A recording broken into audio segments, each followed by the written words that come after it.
Katee, good morning.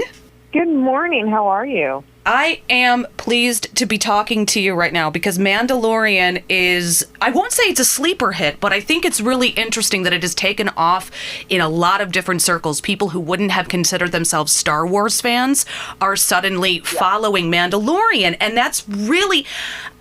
Okay, I was about to geek out for a second, and I might actually just do it anyway, because I was a huge Battlestar Galactica fan as well. So I'm just in this sort of realm where I'm just going to push the glasses up the bridge of my nose and talk some shop with you. I could do it all day long with you, so I'm good. Fantastic. The cool thing about Mandalorian is even though it takes place within the same created universe that all previous Star Wars fans can follow, it isn't too hard to digest. There isn't so much of the history that you have to know in order to just jump in with both feet and follow this dude and this little baby around. How did you get involved with this? And has this been like a great experience? Is this a bucket list role for you?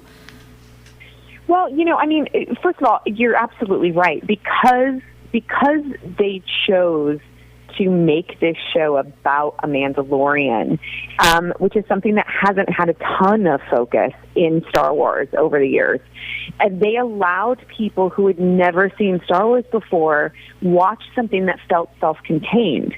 And what a beautiful way for Disney to sort of open up Disney Plus with that. It's just like to bring in all these new fans potentially that had never even seen Star Wars, and then to bring such a beautiful show and to have Filoni and Favreau at the helm, who are both such fans of Star Wars, and so talented. They're both geniuses. But to have them, lead and to know what fans of the show, of the series wanted as well, so smart, because those guys know exactly what fans wanted. So they gave them everything, and it's pretty exciting.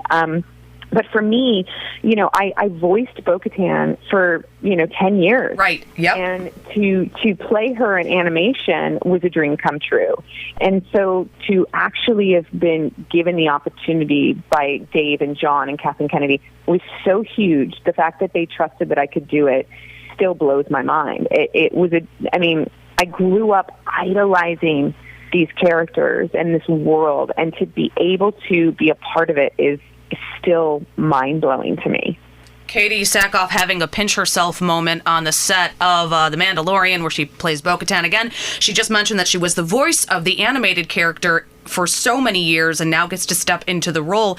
And that's interesting that you're able to do that because obviously, people who use their voice for a living and aren't necessarily seen all the time, their physicality might not hold what it did in the animation. So you had this really great opportunity to play it twice.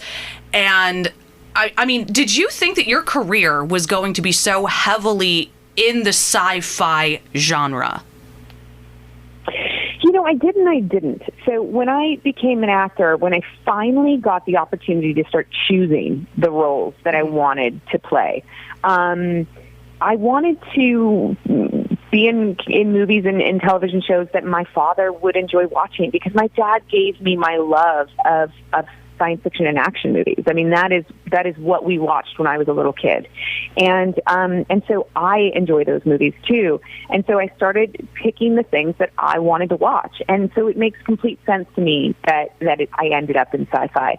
The fact that I'm still doing this 25 years later, though, I am so mind blown that it blows my mind that they let me do this for a career. It really does. Do you find that you feel lucky? Of course I do. Yeah, absolutely. I mean, I'm not going to lie and say it's not a job. I think that sometimes people forget that it is a job. I go to work and there are days that I don't want to be there, just like everyone else. But at the end of the day, I'm living my dream and I'm able to go to work and do what I love to do. It just blows my mind.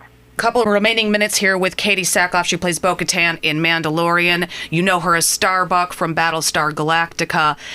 With everything going on right now, a lot of things that were in pre-production have been shelved. We don't really know what's going on in some areas. Do you have any other irons in the fire aside from Mandalorian right now that we can see you in the future, or are you sort of just waiting for things to calm down? Yeah, I was blessed enough that my series Another Life is on Netflix, and we were in just starting season 2 up in Canada when we got shut down, and we did manage to finish season 2, which is amazing. I'm so excited for people to see that. So that'll come out probably summer of this year. Okay. And I know that Netflix is excited to get it out, and everybody's really happy with season 2, so they'll be able to see that for sure.